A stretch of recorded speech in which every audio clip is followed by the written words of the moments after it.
آپ نے ایک عوامی رائے کے حوالے سے بات کی کہ ایک سروے جس کے حوالے سے آپ نے بتایا تقریباً 1% کا فرق ہے نون لیگ اور تحریک انصاف کے درمیان، مگر آپ کو نہیں لگتا کہ تحریک انصاف کے لیے یہ صورتحال یا یہ سروے الارمنگ اس لیے ہے کیونکہ تحریک انصاف تبدیلی کا نعرہ لے کر آئی تھی، تحریک انصاف ان سب سے الگ ہونے کا نعرہ لے کر آئی تھی، تحریک انصاف کرپشن سے پاک کا نعرہ لے کر آئی تھی، احتساب کا نعرہ لے کر آئی تھی، اس کے باوجود صرف 1% کا فرق ہونا، آپ کو نہیں لگتا تحریک انصاف کے لیے یہ الارمنگ سچویشن ہے؟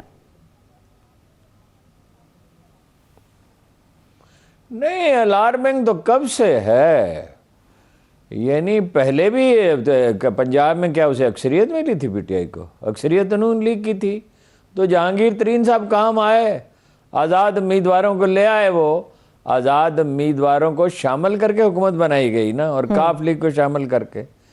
اگر آزاد ارکان جا ملتے نون لیگ سے، نون لیگ بڑی پارٹی ہے پنجاب میں، ویسے تو وسطی پنجاب میں اس کا زیادہ زور ہے، البتہ یہ بالکل واضح ہے اگر کوئی فرق پڑ سکتا ہے، تبدیلی آ سکتی ہے، جو جہانگیر ترین اگر یہ فیصلہ کر لیں، جو ان کا گروپ فیصلہ کرے گا، تنہا تو نہیں وہ کریں گے، صحیح، اگرچہ وہ گروپ انہی کے نام پہ ہے، اگر وہ فیصلہ کر لیں تبدیلی کا تو پھر کچھ بھی ہو سکتا ہے۔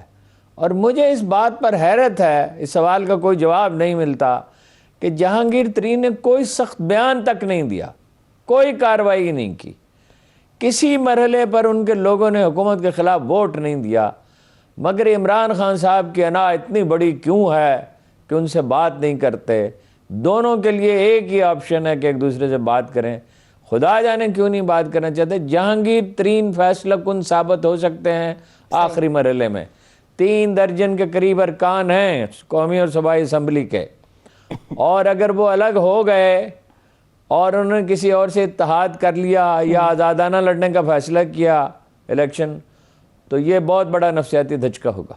ٹھیک ہے، لیکن صدرالدین راشدی صاحب جو بیان دے رہے ہیں ہارون صاحب قومی حکومت کے حوالے سے، یہ بھی تو اسی صورت میں ممکن ہے کہ اگر ایک بڑا گروپ الگ ہو جاتا ہے پی ٹی آئی سے، جتنی خاموشی سے جہانگیر ترین صاحب اب تک موجود ہے، ممکن ہے اتنی خاموشی سے وہ بہت سارے لوگوں کو تحریک انصاف کے اندر سے لے بھی جائیں۔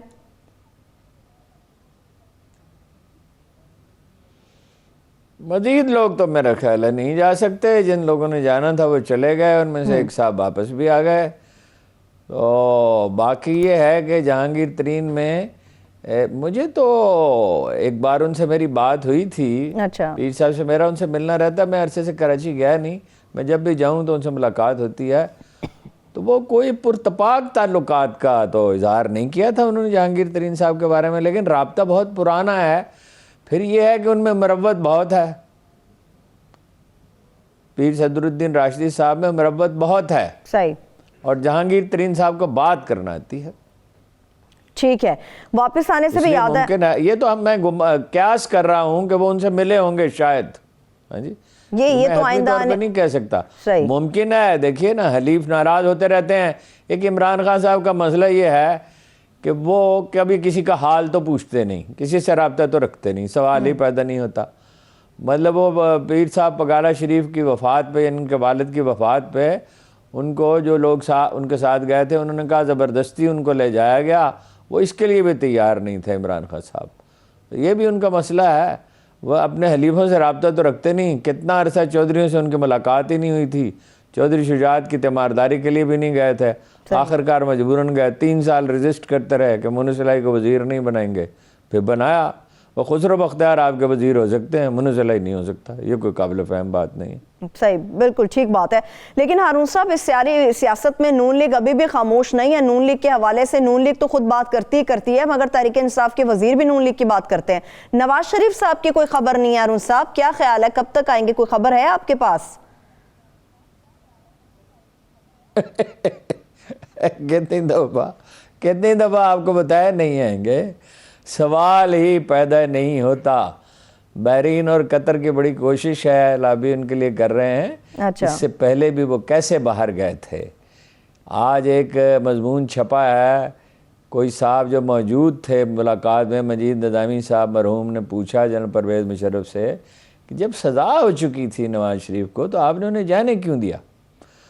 تو انہوں نے کہا کہ شاہ عبداللہ کا حریری جو تھے پرائم منسٹر لیبنان کے، انہوں نے پیغام دیا تھا کہ شاہ عبداللہ بہت ناراض ہیں. وہ بادشاہ نہیں بنے تھے ابھی، لیکن سعودی عرب میں ولی عہد بہت طاقتور ہوتا ہے اور شاہ فہد بیمار رہتے تھے. لیکن وہ آئیں گے کیسے؟ کوئی سمجھا دے یہ بات کہ وہ کیسے آئیں گے. اب یہ دو آدمی نے کہا تھا، کل بھی آپ سرچ کیا تھا، جاوید لطیف نے کہا تھا. جاوید لطیف صاحب تو ان سے یہ کہا جائے کہ آپ یہ کہہ دیں کہ نواز شریف کے پر نکل آئے ہیں اور اڑ کے آ جائیں گے تو وہ یہ بھی کہہ دیں گے، انہیں کیا اعتراض ہے. اور وہ دوسرے ایاز صادق صاحب ہیں، وہ فروری میں پھر جا رہے ہیں.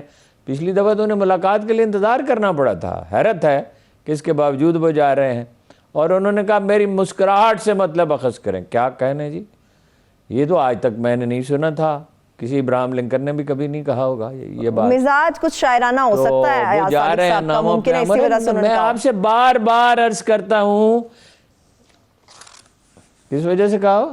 میں نے کہا ان کا مزاج شاید شاعرانہ اس وقت، اسی لیے انہوں نے کہا میری مسکراہٹ سے آپ اخذ کر لیں. شاعرانہ مزاج کون سا شاعرانہ مزاج ہے؟ کاروباری آدمی ہے. شاعری تو انہیں چھو کے بھی نہیں گزری ہے. وہ کلب پیٹرا کی مسکراہٹ ہے، ایاز صادق کی مسکراہٹ جو ہے. بھائی کیا عجیب بچگانہ بات ہے. پڑھنے لکھنے سے کوئی واسطہ ہی نہیں ہے، بات کرنی آتی ہی نہیں ہے. عجیب و غریب لوگ ہیں. اچھا، تو وہ دیکھیے نا کیسے آ سکتے ہیں، سزا یافتہ ہیں. اور عمران خان صاحب کا مزاج آپ کو معلوم ہے. اور یہ بالکل میں نے آپ کو واضح کر دیا کہ یہ میں نے کیا واضح کر دیا، یہ ابھی جو ووٹنگ ہوئی ہے تو اس میں 18 ووٹ ان کے زیادہ تھے. اب اگر اخبار کے کالموں سے نکالا جا سکتا ہے ان کو، اور بڑی بڑی خبریں چھاپنے سے نکالا جا سکتا ہے تو پھر ٹھیک ہے، پھر عمران خان جا رہے ہیں. ابھی اس وقت کوئی بات کچھ کہنا مشکل ہے. ٹھیک، ابھی کوئی ایسے آثار نہیں ہیں کہ وہ جا رہے ہیں. ان پاپولر ہو رہے ہیں، یس ان پاپولر ہو رہے ہیں. پٹرول کی قیمت بڑھی ہے اور بڑھے گی، مہنگائی بڑھی ہے اور بڑھے گی. کرونا کا تو ایک طوفان آ رہا ہے کراچی سے، تو اس سے مسائل پیدا ہوں گے. لاک ڈاؤن اللہ کرے میرا اندازہ غلط ہو، سمارٹ لاک ڈاؤن کا تو سلسلہ شروع ہو جائے گا اور کراچی میں تو شروع ہو جانا چاہیے. 39% پہ اگر پہنچ گیا ہے تو اس کے باوجود بھی اگر بند نہیں کر رہے. وہ کہہ رہے ہیں وزیر اعلیٰ صاحب نظر رکھی ہوئی ہے. کیا کہنے جی، نظر رکھی ہوئی ہے. پچھلی دفعہ اور تیاریاں کر رہے ہیں لانگ مارچ کی کرونا میں. سبحان اللہ. صحیح، ٹھیک ہے. لیکن ہارون صاحب چلیے، یہ تو بیانیہ زور پکڑ گیا، بلکہ سمجھ آ گئی ہے نون لیگ کے اپنے اندر کے لوگوں کو کہ اب نواز شریف صاحب جب تک سزا ان کی ہے وہ واپس نہیں آئیں گے. اس لیے بہانہ بنایا جا رہا ہے کہ ان کے معالجین جب کہیں گے وہ واپس آئیں گے. تو کوئی 4 بندوں کے نام آپ کو پتہ ہے جو اپنے لیے کوئی ڈیل مانگ رہے تھے؟ یہ فواد چودھری صاحب نے انکشاف کیا کہ 4 لوگ اپنے لیے ڈیل مانگنے گئے تھے کہ کچھ ہمارے بارے میں سوچیں. کو پتہ ہے آپ کو کون ہے وہ لوگ؟ شہباز گل نے. شہباز گل صاحب کی سٹیٹمنٹ الگ ہے. فواد چودھری صاحب نے تو یہ انکشاف کیا کہ اپنے لیے ڈیل مانگنے گئے. نہیں، وہ 4 آدمی جو مجھے نہیں پتا کون ہے، لیکن 4 آدمی جو مسلم لیگ میں میٹر، نون لیگ میں میٹر کرتے ہیں وہ تو نواز شریف ہیں، شہباز شریف ہیں اور محترمہ مریم نواز ہیں اور حمزہ شہباز ہیں. اس کے علاوہ اگر کوئی لوگ ہیں جو اپنے لیے الگ سے ارکان اسمبلی کوئی ڈیل مانگ رہے ہیں تو مجھے تو معلوم نہیں ہے. وہ باقی شہباز گل صاحب کے اور شیخ رشید کے بیان کے بارے میں کیا کہا جا سکتا ہے جی. ہو سکتا ہے وہ پروپیگنڈے کا حصہ ہو، جس طرح کے احسن اقبال اور مولانا فضل الرحمان اور بہت سے دوسرے لوگ جو ہیں وہ تو کوئی 2-2.5 سال پہلے بھیج چکے تھے عمران خان کو گھر میں. اسی طرح یہ جو اہل دربار ہیں ان کے بیانات کے بارے میں آپ حتمی طور پہ آپ کیا کہہ سکتے ہیں کہ اس میں کوئی سچائی کا ایلیمنٹ ہے یا نہیں؟ ہو بھی سکتا ہے، اچھا، مگر میں کہہ نہیں سکتا.